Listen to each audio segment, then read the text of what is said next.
श्री चैतन्य महाप्रभु की जय। जय जयदेव जी की जय। जय गीत गोविंद की जय। जय।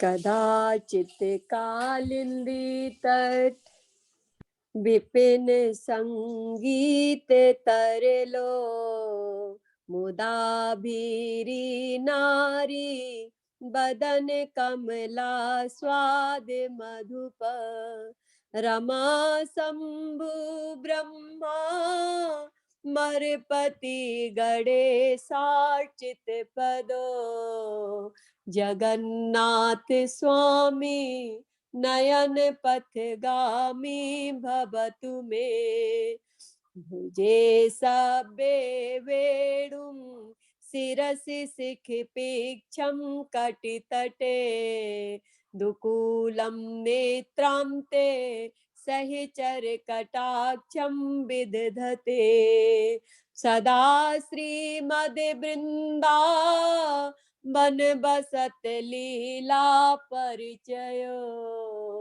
जगन्नाथ स्वामी नयन पथगामी भवतु मे, महाम्भोधे स्थिरे कनक रुचिरे नील शिखरे, बसन प्रासादान्ता सहज बलभद्रेण बलिना, सुभद्रा मध्यस्थ सकल सुर सेवावसर दो, जगन्नाथ स्वामी नयन पथगामी भवतु मे, कृपा पारावारा सजल जलद श्रेणी रुचिरो, रमा बाणी राम स्फुरद अमल पंखेरुमुखा, सुरेंद्र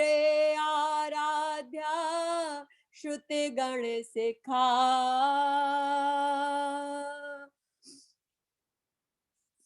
गीत चरितो जगन्नाथ स्वामी नयन पथगामी भवतु मे, जगन्नाथ स्वामी नयन पथगामी भवतु मे, रथारूढ़ो गच्छन् पथि मिलते भूदेव पटले, स्तुत प्रादुर्भावं प्रतिपदमुपाकर्ण्य सदया, दया सिन्धुर्बन्धु सकल जगतां सिन्धु सुतया, जगन्नाथ स्वामी नयन पथगामी भवतु मे,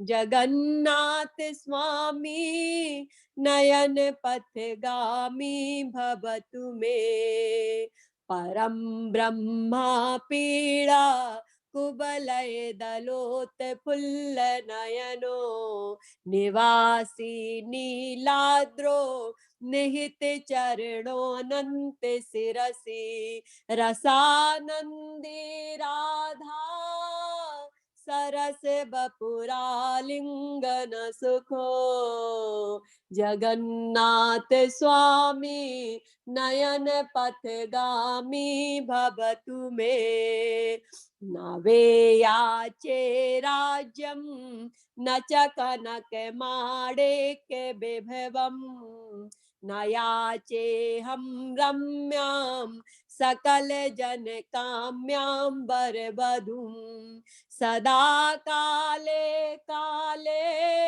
प्रेमते पतिना गीत चरितो, जगन्नाथ स्वामी नयन पथगामी भवतु मे, हर त्वं संसारं द्रुततरम् असारं सुरपते, हर त्वं पापानां विततिम् अपरां यादवपते, अहो दीने नाथे निहित चरणो निश्चितमिदं जगन्नाथ स्वामी नयन पथगामी भवतु मे जगन्नाथ स्वामी नयन पथगामी भवतु मे जगन्नाष्टकं पुण्यं या पठेत प्रहता शुचिः सर्व पाप विशुद्धात्मा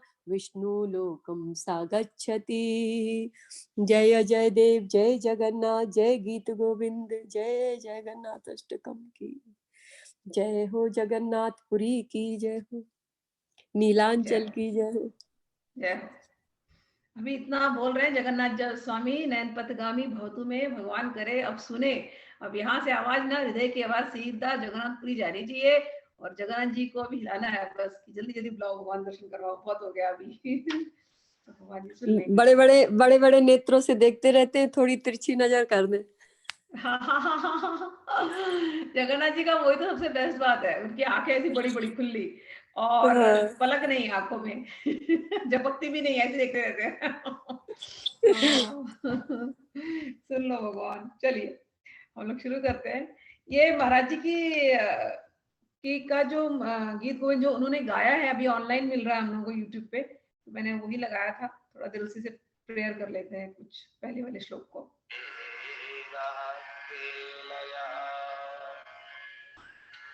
राधा माधवयो जयन्ति यमुना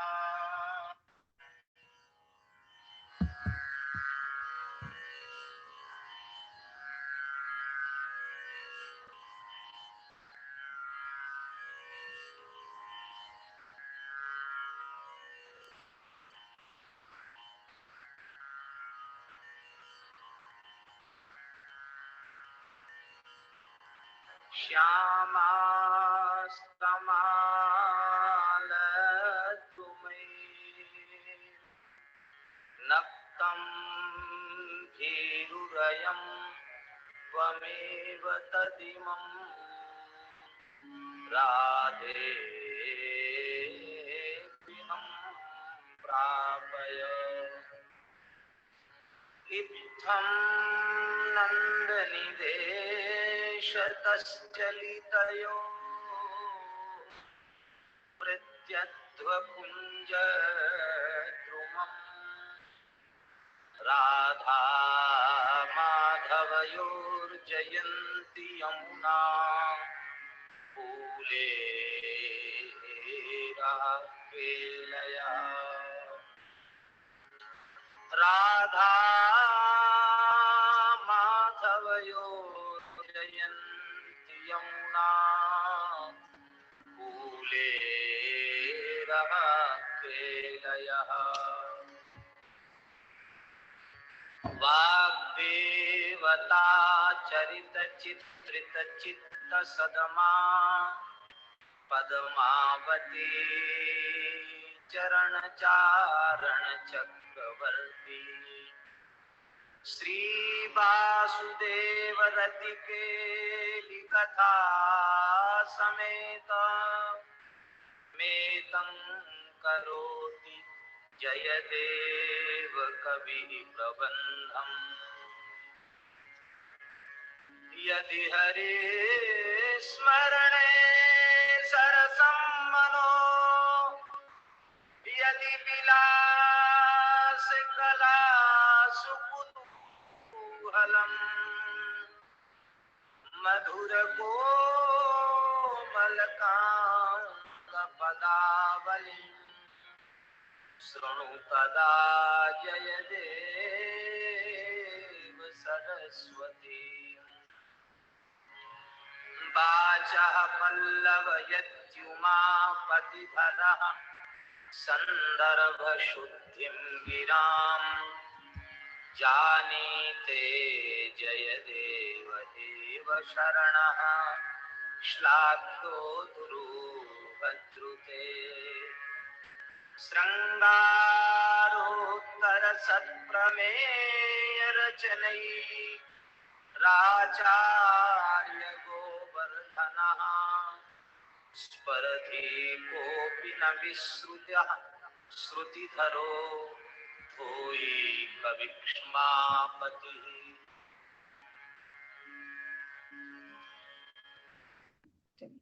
ये पहले मंगलाचरण के पहले के श्लोक हैं शुरू के। तो हम लोगों ने पहला वाला श्लोक जो है उसको हमने पढ़ा था पिछले 2 क्लास में, हम लोग वही श्लोक कर रहे थे। और उसका मेन जो बात थी उसमें राधे गृहम प्रापय, स्मरण आ गया होगा आपको।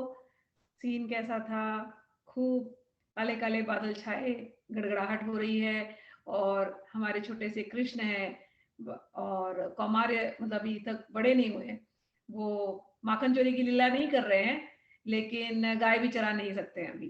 तो वो बीच वाली जो उनकी उम्र है वो कौमार्य, तो उस उम्र में है और डरे हुए से हैं और नंद बाबा के साथ बाहर थे। और नंद बाबा को बोलने लगे चलिए घर चलिए, बहुत डर लग रहा है मुझे इस ठंडी इस गड़गड़ाहट से और इस बिजली कौंदने से।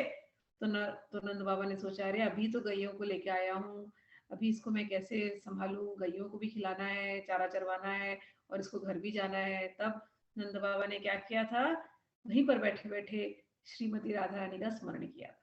और छोटी सी राधा रानी उसी उम्र की बिल्कुल वहां पर प्रकट हो गई हैं। गोपी ड्रेस उन्होंने पहनी है, छोटा सा अच्छा सा लहंगा पहना है, छोटी सी ब्लाउज पहनी है उसको अच्छे से, और फिर पैरों में पायल है और वो दूर से उस पूरा अंधकार अंधकार छाया हुआ था काले बादल की वजह से, और राधा रानी दूर से आ रही है ऐसे। तो पहले राधा रानी की नुपुर सुनाई दी है, फिर बहुत दूर से प्रकाश दिखाई दिया है, फिर जब वो बाजी में आई है तो राधा रानी दिखाई दी है और नंद बाबा ने उनको देखा है और कहा कि राधे मेरा जो ये कन्हैया है ये बहुत डर रहा है, ये छोटा है, नक्तम भीरु रयम, इसको अंधकार से डर लगता है। तो एक काम करो, तुम इसे अपने साथ घर ले जाओ, राधे गृहम प्रापय। तो गृह गृह क्या होता है, जहां गृहिणी होती वो गृह होता है। तो कहने का अर्थ है ये तो जानते थे कि तुम ही इन्हीं की गृहिणी हो, तुम इनको अपने घर ले जाओ। नंद महल की बात नहीं हो रही थी, अपने घर ले जाने की बात हो रही थी।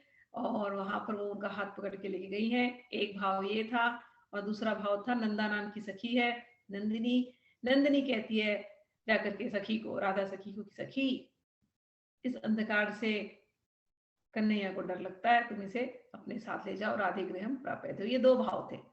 और जब ये लोग वहां से चलते हैं तो अभी तो छोटे से थे, लेकिन फिर राधा रानी उनको एक अच्छे से निकुंज में ले जाती है, निभृत निकुंज में। और वहां पर जाते ही ये दोनों नित्य किशोर नित्य किशोरी जो इनका जो असली जो इनका स्वरूप है, उस नित्य स्वरूप है, उस स्वरूप में आ जाते हैं। और क्यों होता है ये सब कुछ, क्योंकि हमारे माधव की इच्छा है। हमारे माधव की इच्छा हो गई कि मुझे अब राधा रानी से मिलना है, और माधव की इच्छा होगी तो योग माया पूरे काम पर लग जाती है, वृंदादेवी पूरे काम पर लग जाती है। और माधव की इच्छा पूर्ति के लिए पूरा निवृत्त निकुंज सब सज गया था।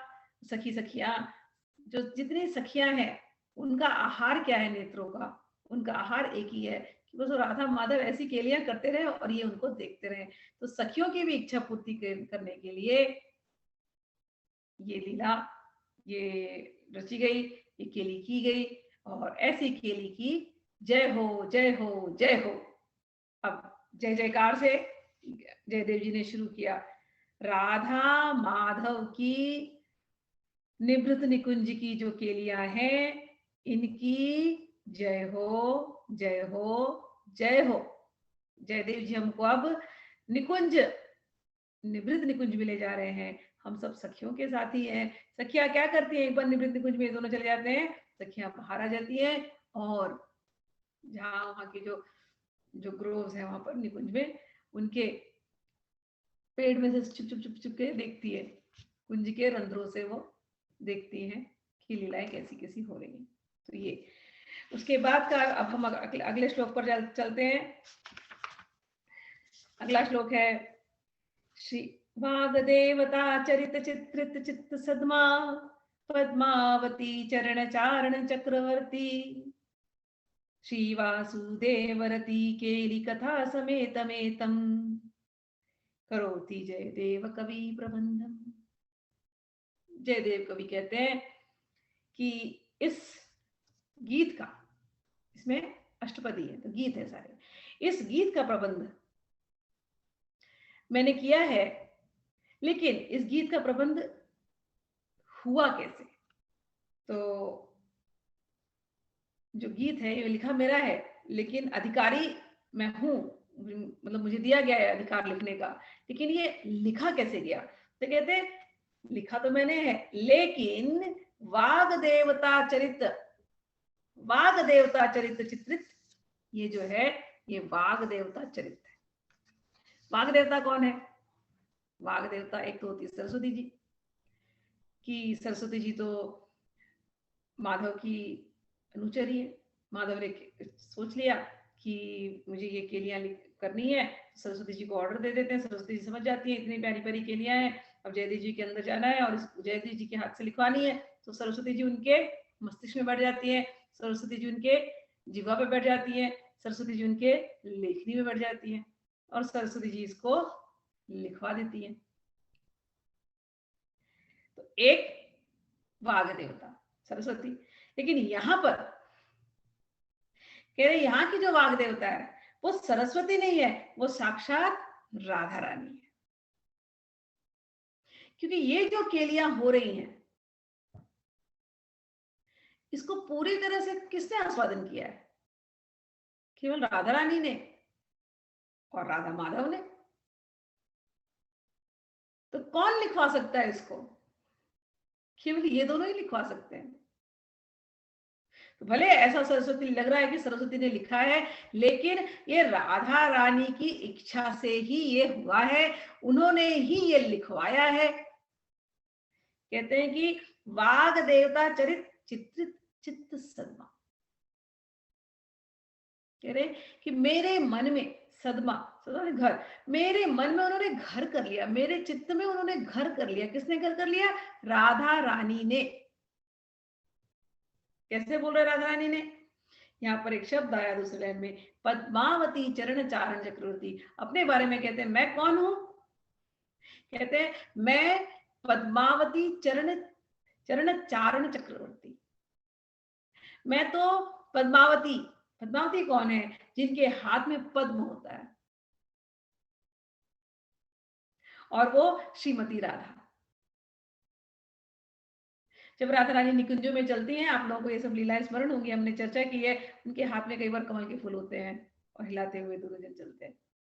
तो वो राधा रानी जो निकुंज में यूं कमल को हिलाए हुए चलती रहती है, मैं उनके चरणों में पड़ा हुआ हूं।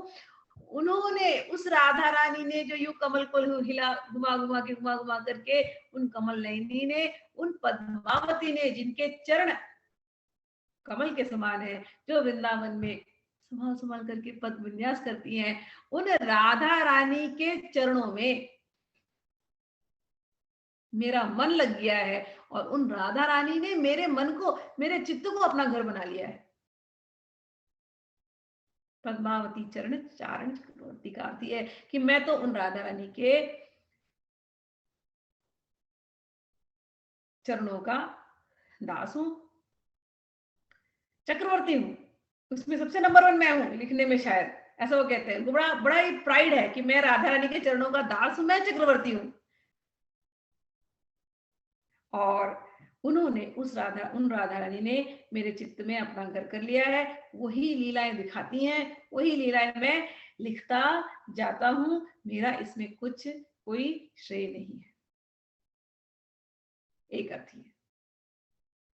और संयोगवश उनकी पत्नी, जयदेव जी की पत्नी का नाम भी पद्मावती है, तो उन्होंने, पद्मावती अपनी पत्नी के प्रति भी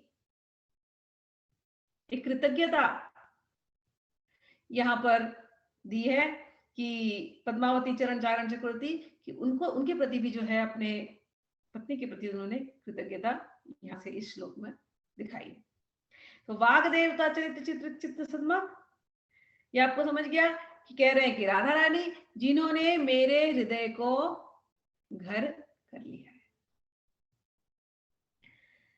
आगे कहते हैं, श्री वासुदेव रति केली कथा समेत मेतम श्री वासुदेव।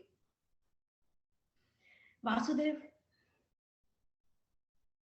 कौन है? वासुदेव, वासुदेव वो है जो सबके अंदर बाहर विलास करते हो। वासुदेव का अर्थ सबके अंदर सबके बाहर, यही अर्थ है। कभी भी वासुदेव शब्द आएगा तो जो सब डायरेक्शन में है उसको कहते हैं वासुदेव, एनी टाइम। ओके, तो हर भगवान के नामों का, हर नाम का अर्थ है, उनके गुण को वो रिफ्लेक्ट करता है। तो वासुदेव, वासुदेव का अर्थ है जो सर्वत्र विलास कर रहे हैं, हर जगह जो विलास कर रहे हैं वो वासुदेव। और कौन? श्री वासुदेव शब्द यूज किया, श्री वासुदेव। श्री कौन है? श्री जी, राधा रानी। तो राधा रानी और वासुदेव जो सर्वत्र विलास कर रहे हैं, इनकी जो कथा है, इस कथा का प्रबंध जयदेव कवि ने किया है। जयदेव कवि कौन है? पद्मावती चरण चारण चक्रवर्ती,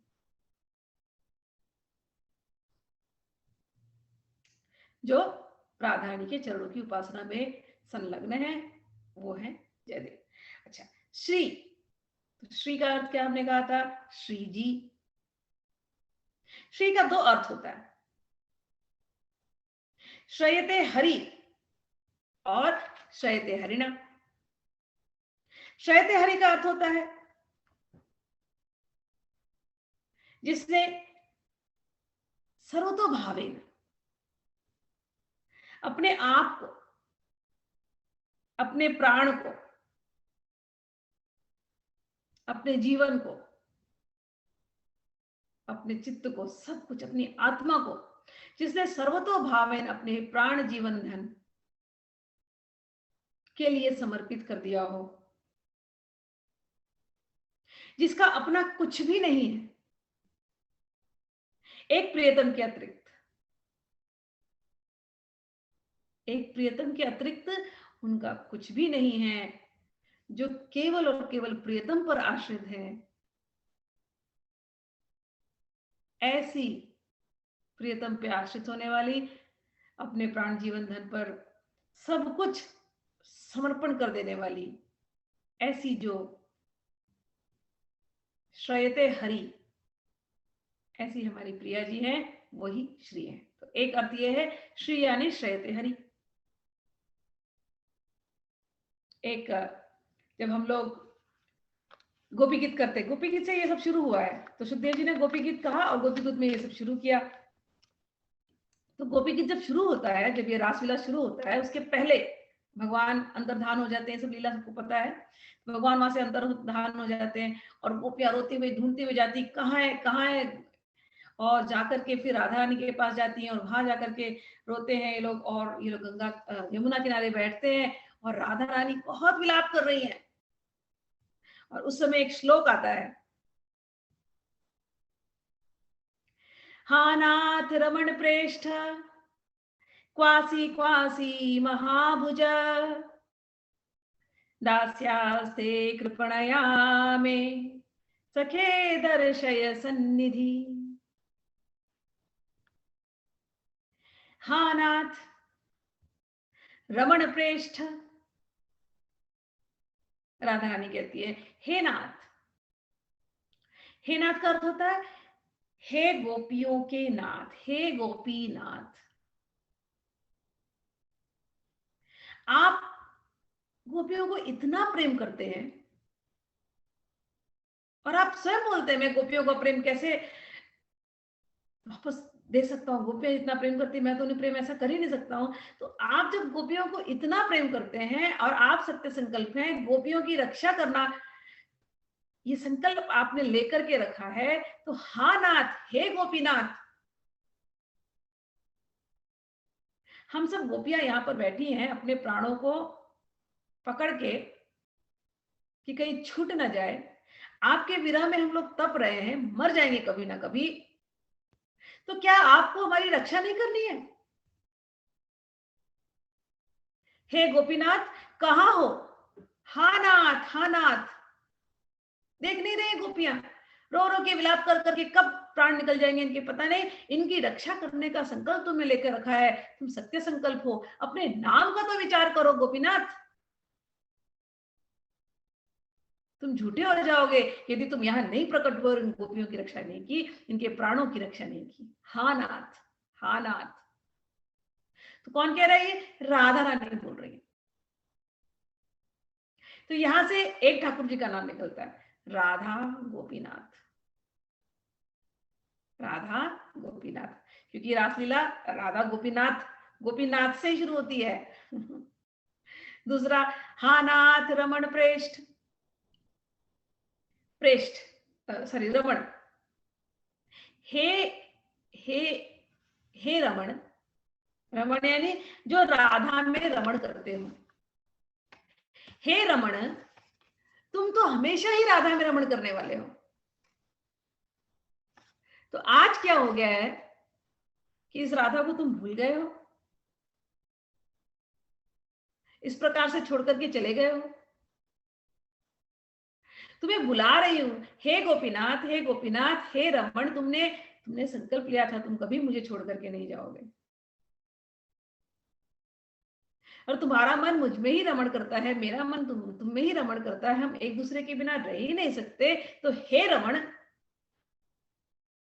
कहां हो? तो यहां से और एक ठाकुर जी का नाम निकलता है। राधा रानी ने याद किया, क्या नाम दिया? रमण। तो राधा रमण, तो राधा गोपीनाथ, राधा रमण। हा प्रेष्ठ, प्रेष्ठ यानी वल्लभ,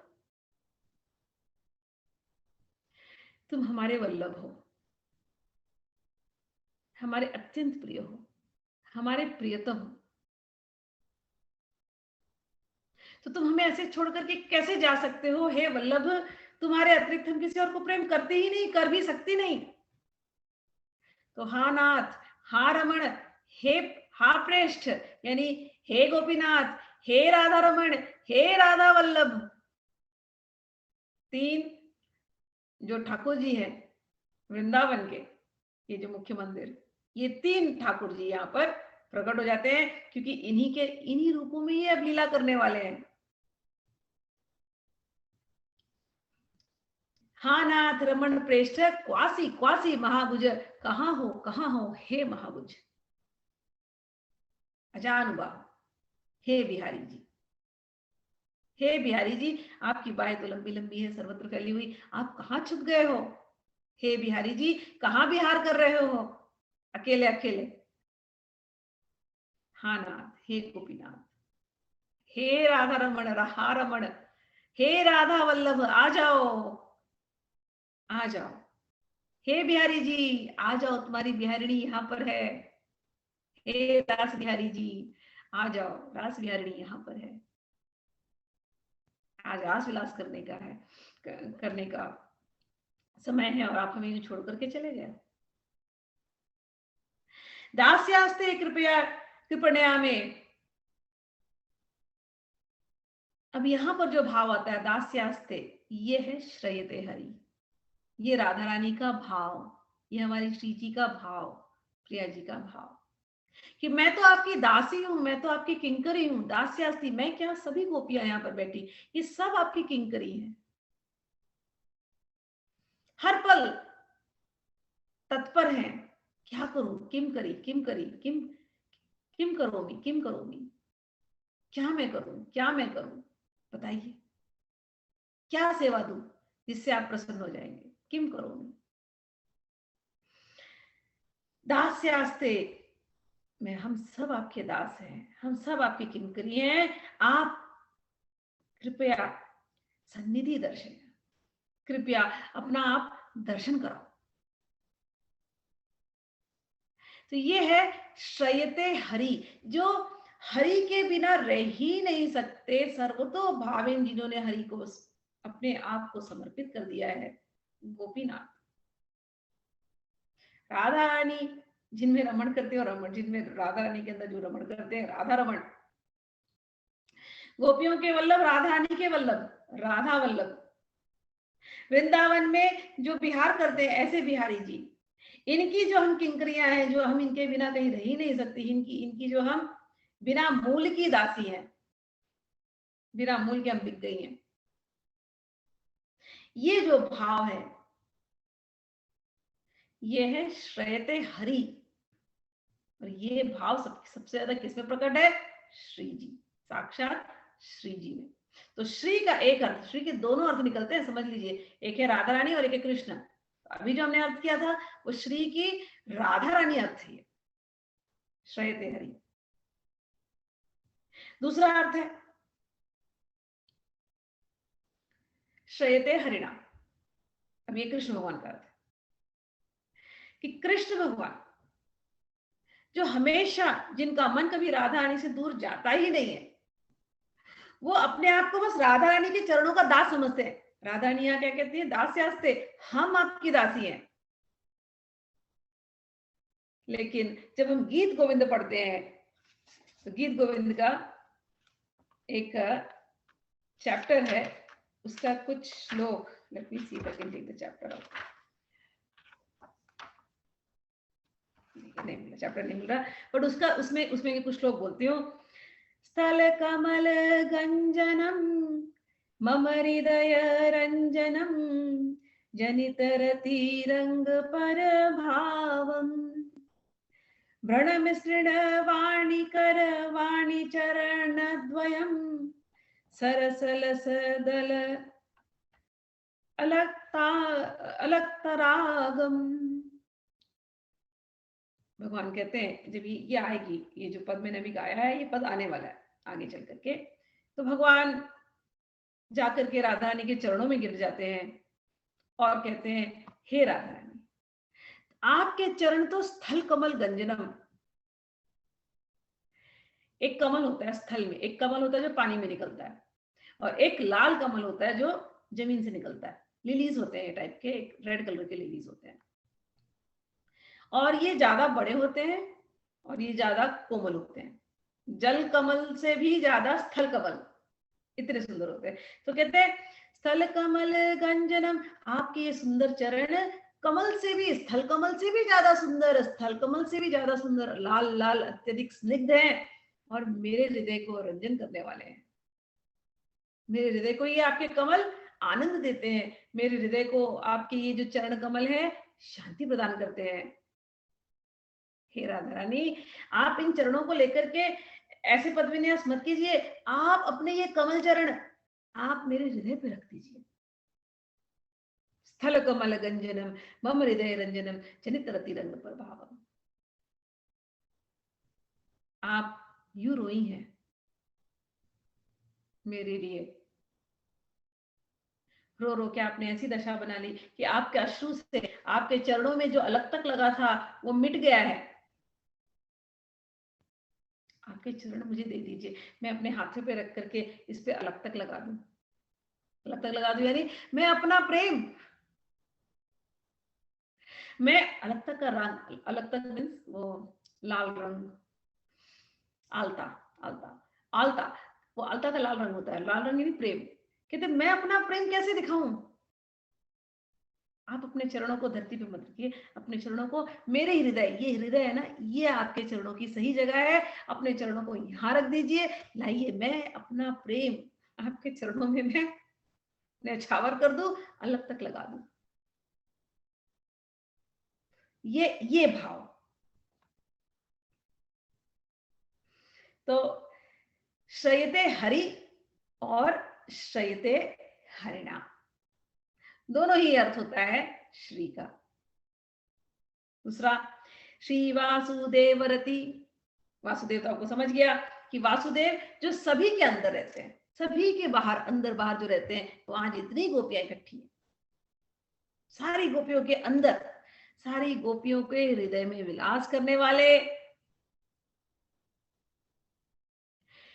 महारास में विलास करने वाले, सभी गोपियों की इच्छा पूरी करने वाले, ऐसे श्री जी और ऐसे वासुदेव जी की रति केली की कथा का प्रबंध अब होने जा रहा है। समझ में आया? तो इस श्लोक में कहने का अर्थ है, जयदेव जी कहते हैं ये मेरा लिखा हुआ प्रबंध किया हुआ नहीं है। हालांकि लग रहा है तुम्हें कि मैंने प्रबंध किया है, इसका प्रबंध होने जा रहा है, लेकिन प्रबंध करने कराने वाली तो भैया राधा रानी है। और ये जो रति विलास में जो बोलने वाला हूं, ये किसी ऑर्डिनरी, किसी साधारण प्रेमी प्रेमिका का रति विलास उनकी के लिए नहीं है, ये असाधारण है, क्योंकि ये साक्षात श्री जी की और वासुदेव और उनकी सखियां, उनके बारे में जो कथा हुई है वो उसका यहाँ पर प्रबंध होने जा रहा है। और मैं कौन हूं? मैं पद्मावती चरण चारण से चक्रवर्ती, यानी मैं तो केवल उनका प्रधान सेवक हूं। ये जो आप पढ़ेंगे अभी, इसमें मैं कुछ नहीं, इसमें कौन है विशेष? इसमें तो केवल राधा रानी और श्री कृष्ण। एक है रसिकिनी और एक है रसिक शेखर, रसिक चक्र चूड़ामणि। और जब हम इसको पढ़ते हैं इसके गीत गोविंद में, तो ऐसा भगवान का स्वरूप सामने आता है, भगवान राधा रानी के चरणों में एकदम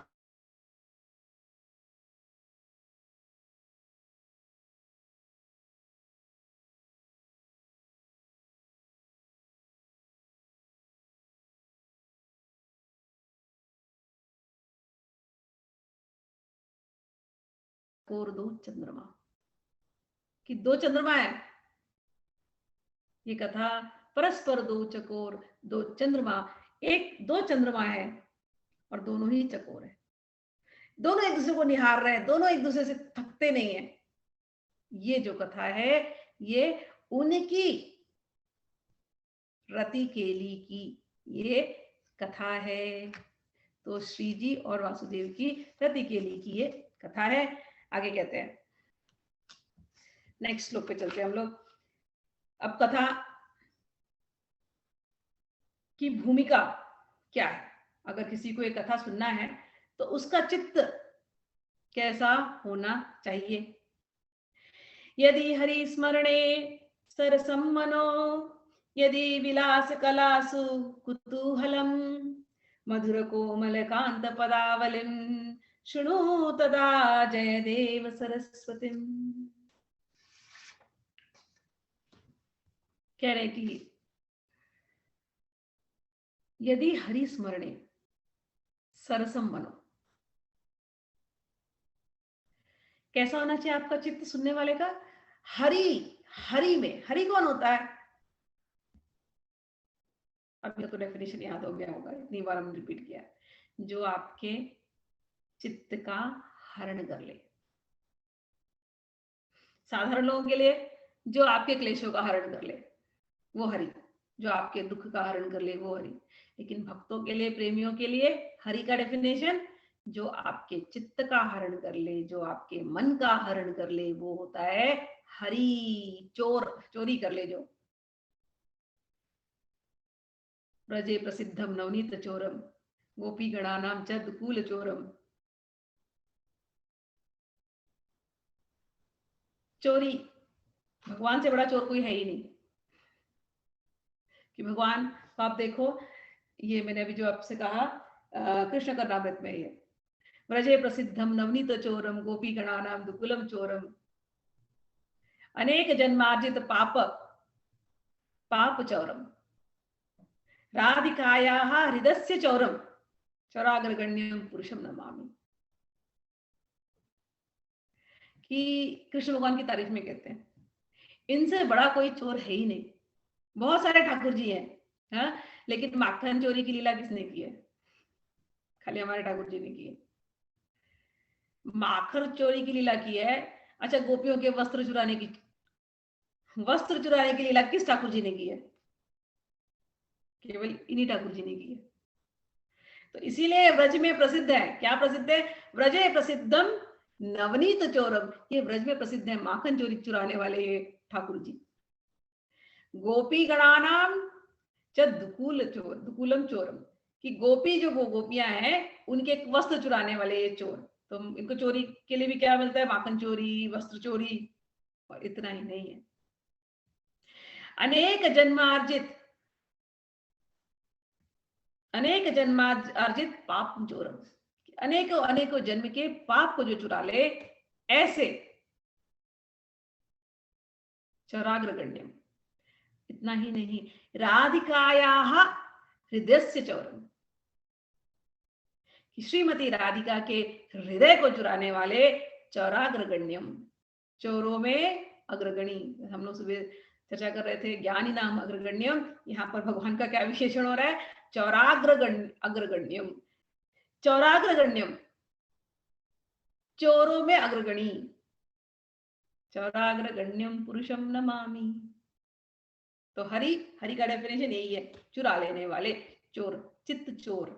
हम प्रेमी कैसे बोलेंगे हरि को, चित्त चोर, चुरा लिया है तुमने जो दिल को, ऐसे हमारे हरि। यदि हरि स्मरणे, यदि आपको हरि के स्मरण में बड़ा आनंद आने लगा हो, अच्छा हरि के स्मरण में बड़ा लोगों को आनंद आता है, वो तो ठीक बात है, लेकिन यदि हरि स्मरणे सरसम मनो, उसका अर्थ क्या है कि सरस, यहां पर उन्होंने बात की है, रस की बात की है, रस केली की बात की है, कि हरि के रस केली में यदि आपका मन लगता हो, हरि के रस केली में आपका मन लगता हो, तब इस कथा को आप सुनना। तो सरसम जब वर्ड आ जाता है, सरसम, यदि हरिस्मरणे नहीं कहा, हरिस्मरणे कहा, हरिस्मरणे या हरि कथा में मन लग रहा है, ऐसा नहीं, हरिस्मरणे सरसम। तो यहाँ पर सरसम जब रस वर्ड यूज कर दिया है तो रास विलास की बातें हो रही है। यदि आपका मन इसमें, आपको ये अच्छा लगता हो तो आप सुनना, यदि आपको ये अच्छा नहीं लगता तो प्लीज आप मत सुनना, प्लीज। क्योंकि हमने चर्चा की है, हमने ध्रुव 42 भी पढ़ा, हमने सेवक जी की वाणी पढ़ी, हमने इतने रसिक संतों की वाणी पढ़ी, सब जगह उन्होंने हमसे एक ही बात कही है कि जिनको इस रस में नहीं आनंद आता है उनसे हमको इसकी कथा नहीं करनी चाहिए। और सबको इस रस में आनंद आए कोई जरूरी भी नहीं है, ये भगवान की इच्छा है किसको इस रस में आनंद आएगा, किसको इस रस में आनंद नहीं आएगा। कोई लोग भगवान को दास्य भाव में पूज रहे हैं, कोई लोग भगवान को गोपाल भाव में, बच्चे के भाव में पूजते हैं, कोई लोग भगवान को शांत रस में पूजते हैं, तो उनको भगवान का वही फॉर्म अच्छा लगता है, उनको ये रस नहीं अच्छा लगेगा। कोई लोग कृष्ण भगवान को ही सर्वोपरि मानते हैं, राधा रानी को नहीं मानते सर्वोपरि।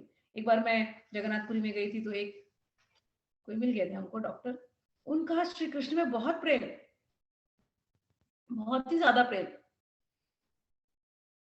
और मैं नई गई थी मतलब उस साल, और जगन्नाथ जी का पहला मेरा दर्शन था, और रात जब हुई तो हम लोग कुछ चर्चा करने लगे, और मैं गोपी गीत में, मैंने वो साल मेरा पूरा गोपी गीत के लिए था, मैंने खूब, तो मेरा भाव पूरा राधा रानी के ऊपर ही था, सखियों ऊपर ही था। मुझे उस समय गीत गोविंद इतना नहीं पता था, थोड़ा मतलब कर रही थी, लेकिन ऐसे भाव जितना गोपी गीत में पूरा मेडिटेशन, वो साल पूरा गोपी गीत के लिए था।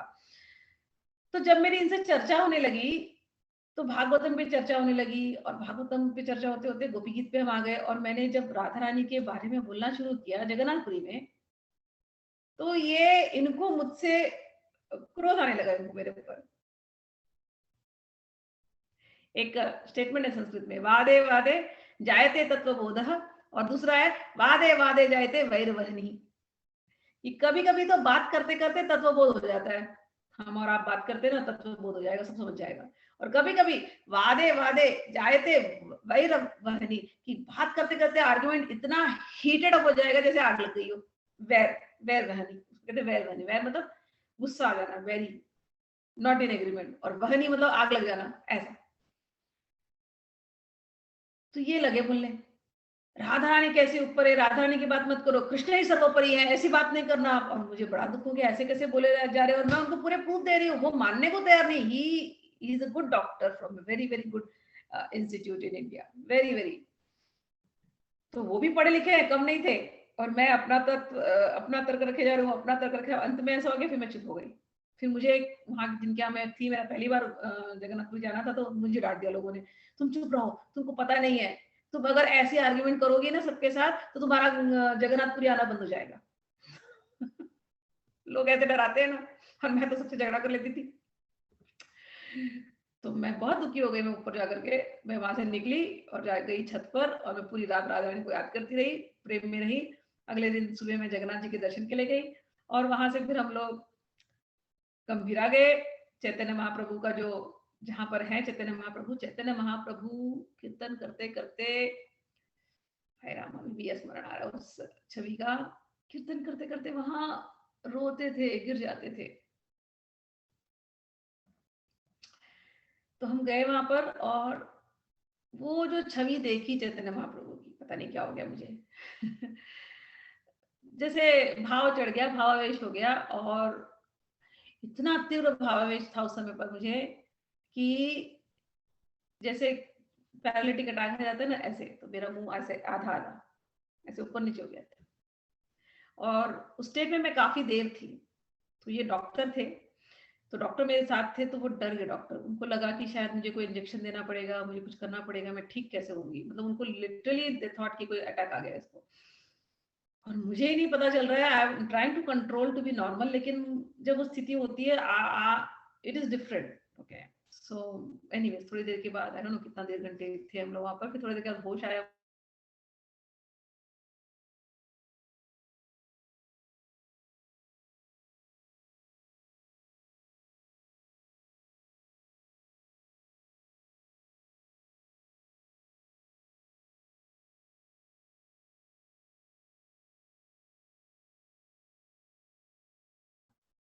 ऐसा भी भावावेश होता है, मैंने तो सिर्फ पढ़ा था। मैं आपसे सच कहता हूँ, मुझे लगा था मेडिकल इमरजेंसी होगी, लेकिन आपको तो मैं देख रहा हूँ, आप तो अलग ही है। और जो चमक थी, जो जो कुछ भी था, वो अलग था। ये कथा, ये जो मैं संस्मरण है मेरा, मैं इसलिए बता रही हूँ, अपना अपना भाव है। भगवान उस भाव से व्यक्ति के अंदर प्रकट होते हैं। मुझे इतना दुख हो गया था जब किसी ने कह दिया कि राधा रानी और गोपियां कोई श्रेष्ठ नहीं है, तो मुझे इतना दुख हो गया था, इतना दुख हो गया था कि मैं क्या बताऊं।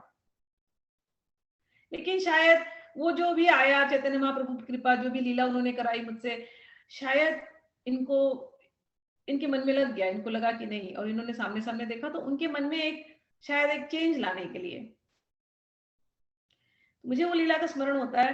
तो तब से, लेकिन बाद में ये भी रियलाइजेशन हो गया कि अच्छा, मैं अलग अलग भक्तों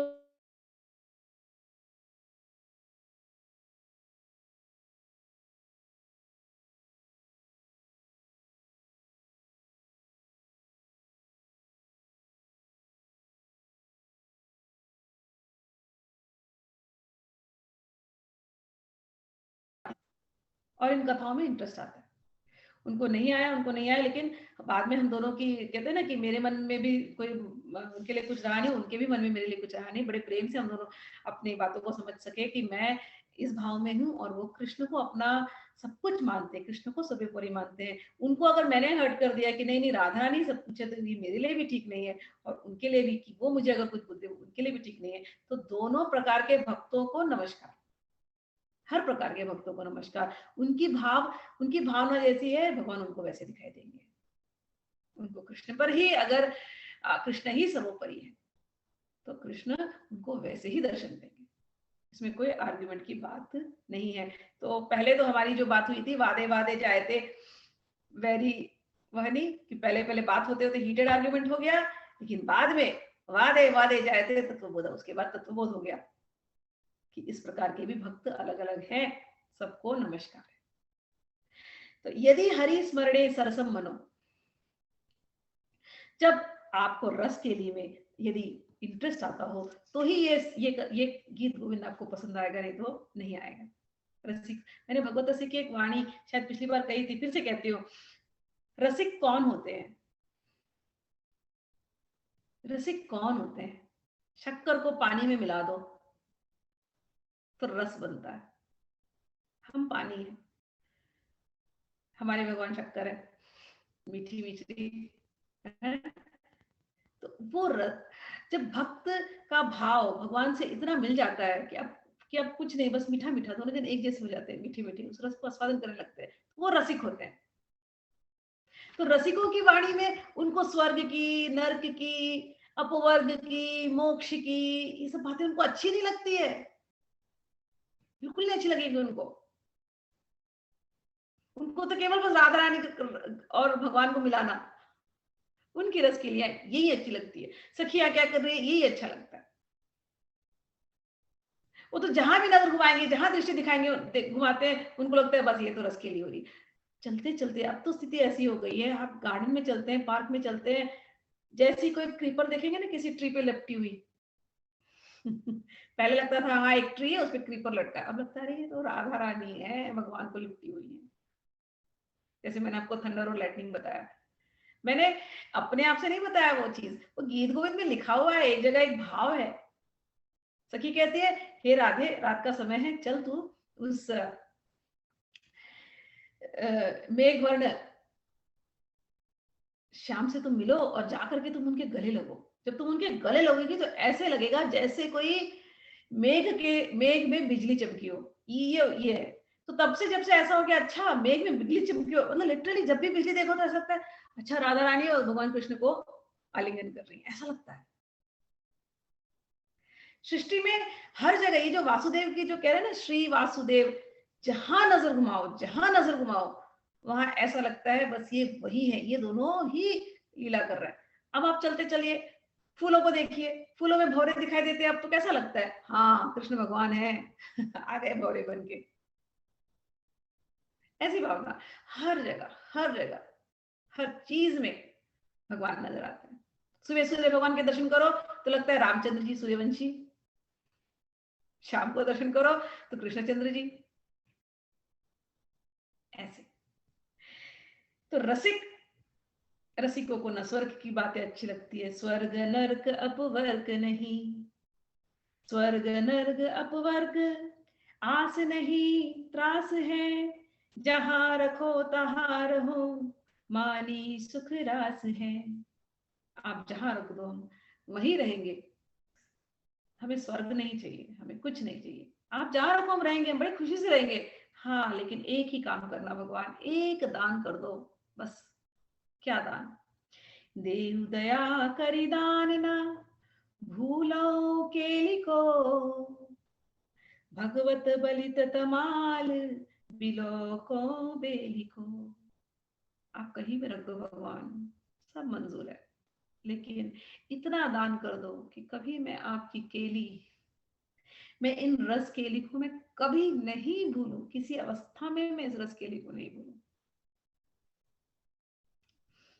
भगवत बलित तमाल, बिलौकों बेली को।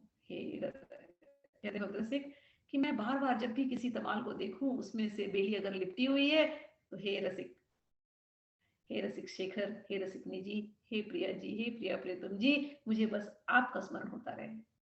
कहीं भी आप रख दीजिए, कुछ नहीं चाहिए, केवल एक ही दान दे दो, आपकी ये केलियां ये कभी चित्त से जाए ही नहीं।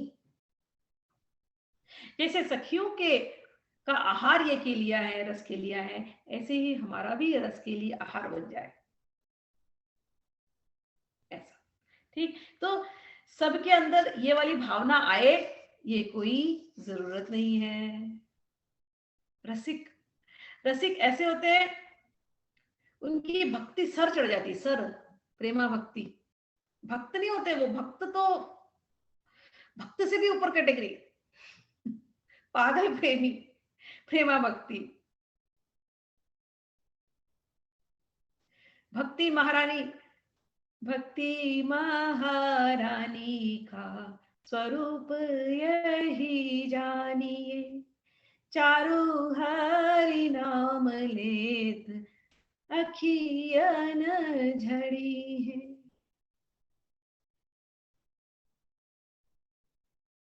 भक्ति क्या होती है? प्रेम क्या होता है? अरे भगवान का हरि नाम, चारु हरि नाम, चारु सुंदर भगवान का हरि नाम लेते ही क्या आंखें झर झर झर झर झर झर बहने लगे, तो कह रहे तब कहते रहे तुमने अब तुम भक्ति तुम जाने हो। नहीं तो कंठी पहन ली, तिलक लगा लिया, माला जप लिया, लेकिन अभी भी हृदय शुद्ध नहीं, निर्मल नहीं, भगवान के नाम पे आंसू नहीं, नजर केवल बाकी कौन क्या कर रहा है इस पे जा रहा है। मंदिर जाते हो, दूसरों को देखते हो, भगवान को छोड़ करके। अरे अपना जप करो, भगवान की याद में आंसू बहाओ। जिस दिन ऐसी स्थिति होती है उस दिन तुम भक्ति को समझोगे। चारु हरि नाम लेत अखियन झड़ी है, ये भक्ति होती है, ये प्रेम होता है, मीराबाई की भक्ति। काढ़ कले जो मैं धरूं, कागा तू ले जाए, जा देसा मारो सावरो, वो देखे तू खाए। मीराबाई हृदय को बोलती है, काढ़ कलेजा में रख दूं मैं तुमको अपना। हे कौवे, कौवे को बुलाती है, ये पागलपन है ना, कौवे से बात कर रही है। कौवा काला काला है, उसको देख करके लगता है कृष्ण, लेकिन जब वो काऊ काऊ करता तो नहीं, ये तो कृष्ण नहीं है, कौवा है। अच्छा तो बोलती है, अच्छा सुनो, एक काम करो, मेरा एक संदेशा ले जाओ। क्या संदेशा दूं? अपना हृदय काट के दे देती हूँ। ये हृदय विरह की अग्नि में एकदम पक गया, एकदम अच्छा टेस्टी कलेजा है ये कलेजा तुम ले जाओ, और जाकर के जिस देश में मेरे सावरे बैठे हैं तुम उनको ढूंढो, और वहीं किसी एक पेड़ पर बैठ जाना जहां तमा के नीचे ये होंगे, और वहीं तुम उनके सामने मेरा कलेजा खाना। कम से कम वो मेरे पके हुए कलेजे को देख तो लेंगे। अगर उन्होंने मेरे पके हुए कलेजे को देख लिया, हे कागा तूने अगर इतना कार्य कर दिया तो मैं कृत्य कृत्य हो जाऊंगी, मैं जी जाऊंगी। ये है भक्ति। यदि हरि स्मरणे सरसम मनो, मैं जो आपको ये भाव, यदि हरि स्मरणे सरसम मनो, ऐसा भाव जो मैं सा जानती, प्रेम किए दुख होए, नगर ढिंडोरा पीटती, प्रेम करो जिनको। कहते हैं यदि मैं जानती, मीराबाई कहती, यदि मैं जानती कि प्रेम करने से इतना दर्द होगा, इतना विरह का दर्द होगा, तो मैं सबको जाकर के बोल दूंगी, भैया प्रेम मत करो, प्रेम मत करो। ये प्रेम की अग्नि ऐसी है, ये बुझती ही नहीं है, बुझती नहीं है, जलाती जाती, जलाती जाती, जलाती जाती है। इसको बुझाने का, या बुझती तो है नहीं, लेकिन इसको शांत करने का एक ही रास्ता है। तब कथामृतम तप्त जीवनम, ये जो विरह अग्नि से जब हम लोग तपित होते हैं तो केवल कथा का अमृत, कथा का अमृत ही वो शांति देता है, वो शीतलता प्रदान करता है। तो यदि हरि स्मरणे सरसम मनो का अर्थ यह है कि तुम इतने प्रेम में दीवाने हो गए हो, प्रेम की अग्नि हृदय में धधक रही है कि अब भगवान कृष्ण की कथाओं के अलावा, राधा रानी की कथाओं के अलावा अब कुछ कहीं और मन ही नहीं लग रहा है, बस यही कथा ही दे दो, बस मुझे कैसे भी कथा दे दो बस। जब ऐसा होगा तब उसको कहते हैं यदि हरि स्मरणे सरसम मनो। ठीक, सबके अंदर ये बात आती नहीं है।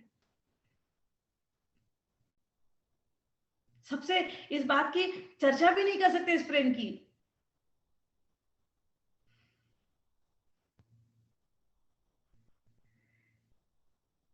उसका नाम भी नहीं ले सकते आप। जब ये धधकती है ना आग, तो जिससे आप प्रेम करते हो उसका नाम भी आप किसी को बता नहीं सकोगे क्या है ये। क्यों? नाम लोगे तो फिर वो प्रेम की ज्वाला और धधकने लगती है।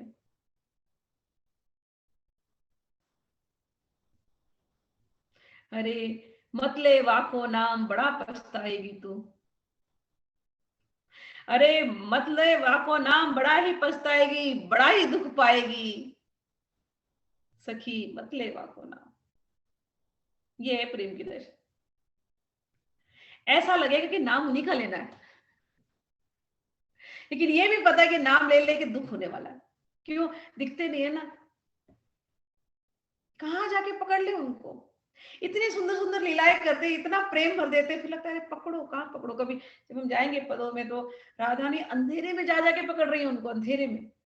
ये अंधेरे को देख करके उनको लगता है ये कृष्ण है, इनको मैं वापस गले लगा लूं। अंधेरे को गले लगाती है तो अंधेरा ही गले लगने वाला ना। अरे मतले वाको नाम, बड़े दुख से बोलते हैं मतले वाको नाम, उसका नाम मत लो मेरे सामने, बड़ा ही पछताएगी तू, बड़ा ही दुख पाएगी सखी, मतले वाको नाम।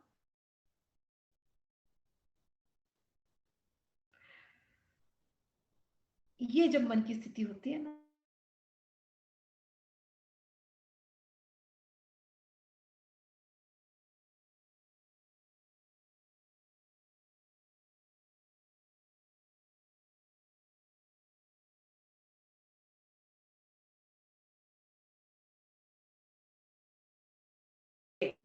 यदि विलास यदि आपको रस,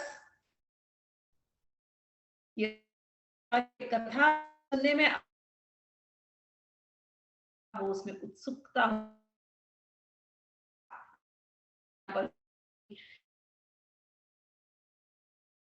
भगवान ने ये गीता का ज्ञान दिया ना, ये ज्ञान वैराग्य। यदि विलास कथा, विलास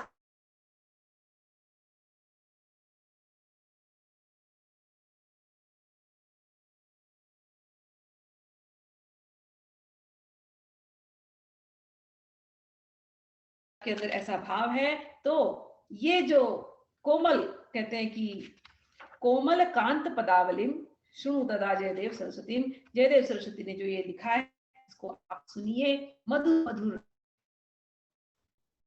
इनकी पदावली है। कोमल क्यों मधुर है? क्योंकि मधुर, मधुराति मधुर भगवान श्री कृष्ण और उनकी कांता श्रीमती राधा, तो उनकी कांता, तो लिख रहा है मधुर कोमल कांत। मधुर कौन? मधुर कौन? अधरम मधुरम वदरम मधुरम हमारे मधुर मधुर मधुर, जिनका पूरा वपू ही मधुर है, ऐसे मधुर श्री कृष्ण। मधुर कोमल, कोमल कांत। कोमल कौन? राधा रानी, कांत, ये दोनों एक दूसरे के बने हैं ना, कांत और कांता।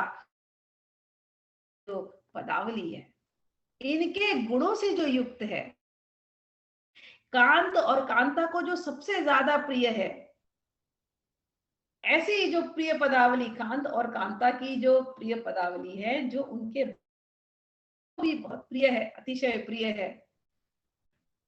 तो इससे क्या होता है? मधुर कोमल कांत पदावली से एक तो हमारे कृष्ण मधुराधिपति अधर मधुरम, उनका स्मरण आ जाता है, माधव का। हाँ, और कोमलकांत, कोमल कांति, कोमल कांता राधा रानी का, कोमल कोमल, और कांत कांता, और साथ में उनकी सखियां, जितनी कोमल सखियां, सखियां सखियां मंजरियां। मंजरी कौन है? सारे भक्तगण। कौन से वाले भक्तगण? रसिक भक्तगण। तो इनका स्मरण हो जाता है तो क्या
I don't know what happened. Something just went off and I was off connection.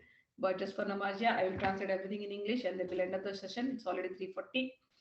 So we were talking about Geet Govind, and if you remember, last time we spoke that Krishna has gone out with his father, and suddenly it is very cloudy and thunder and lightning, everything starts happening, and Krishna is very scared and he tells to his father, let's go home. And father says, no, we can't go home now.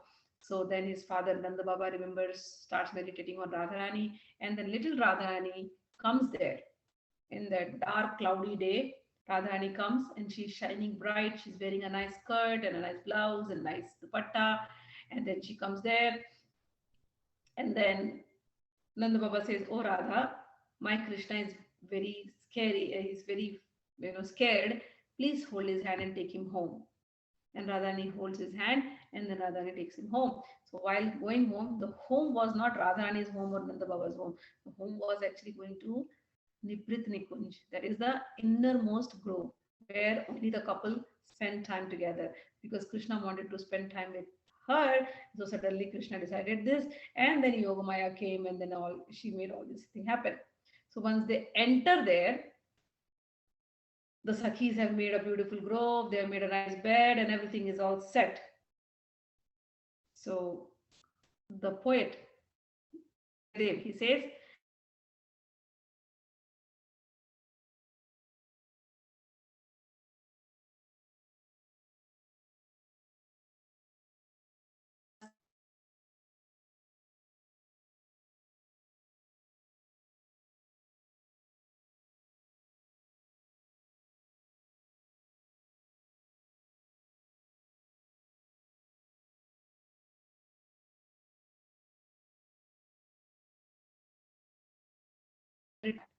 says, I am very devoted to Radharani's lotus feet. Again, I will say, he says, I am very devoted to Radharani's lotus feet. And because I'm so devoted to Radharani's lotus feet, Radharani is all the time, she has occupied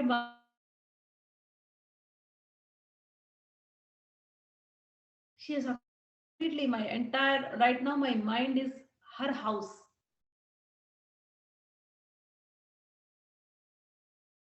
Me all this, what is the one who is sitting on my mouth and making me speak this shlokas. She is the one who is making me write. I am nothing. My only identity is that I am her servant. I am her. And with her blessing, I am.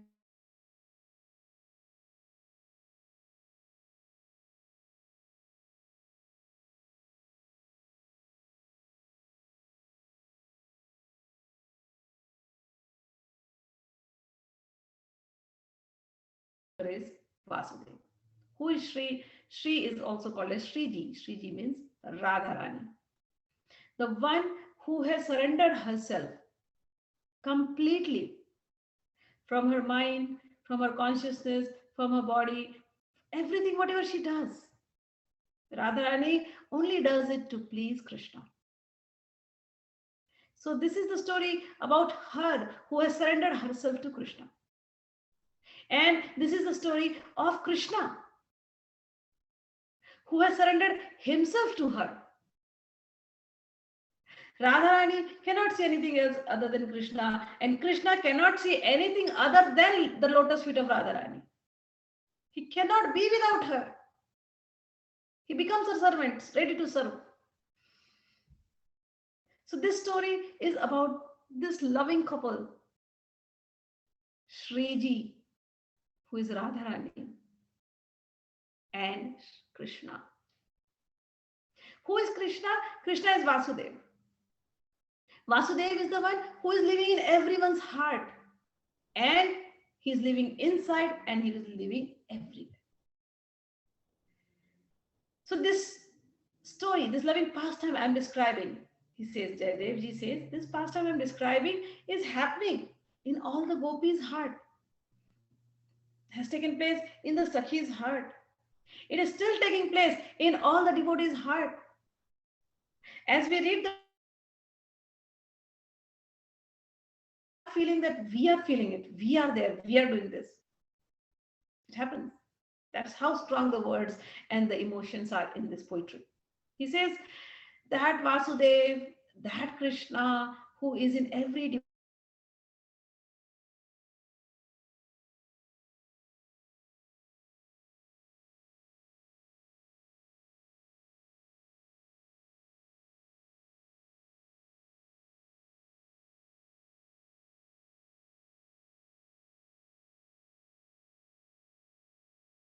exchanges between Radha and Krishna, and the Sakhis who are serving them in the innermost groves of Vrindavan.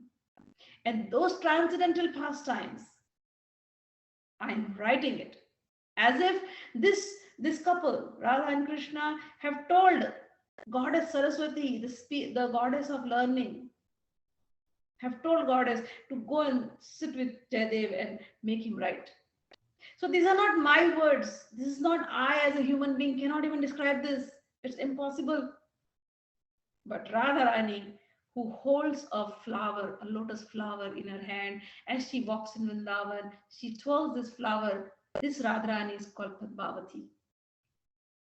And I am a servant at her feet, and she is the one who is sitting in my consciousness, who has grabbed my consciousness completely.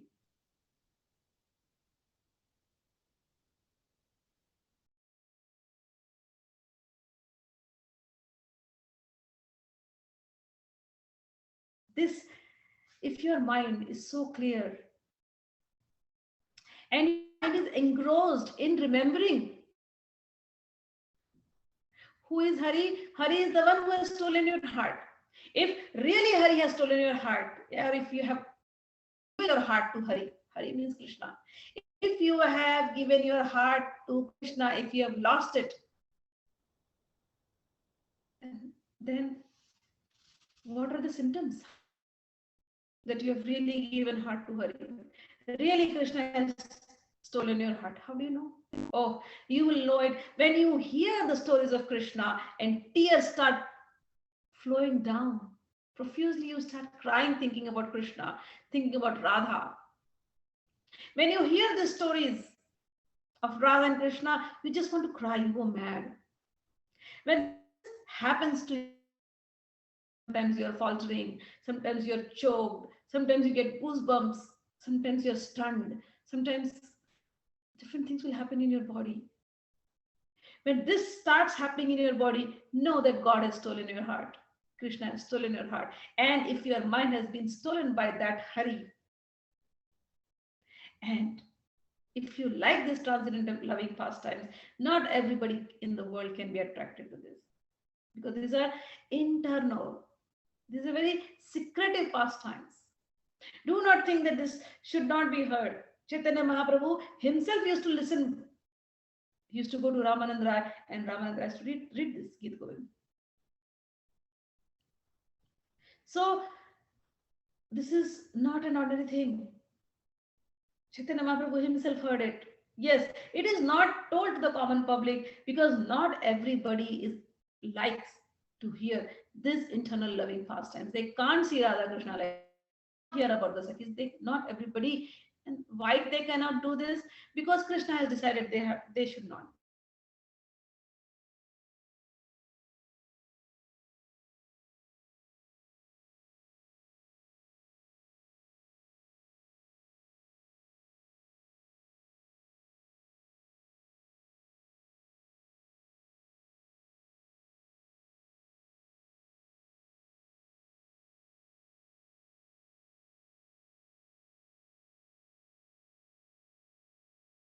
Meeting, talk to us about Vrindavan, talk to us about the how Radharani gets upset and Krishna goes to her. Talk to us about all those. Those are Rasik saints. He says, if your mind is like that, if your consciousness is purified like that, if you can hear this, then only you must get into the topics of Geet Govind. Because everything that he has written here, he says, these are not ordinary verses. These are not ordinary verses. What are these then?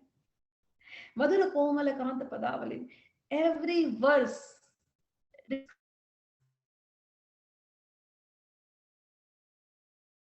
most sweetest, that's Shri Krishna. These are not ordinary verses. I'm repeating again because it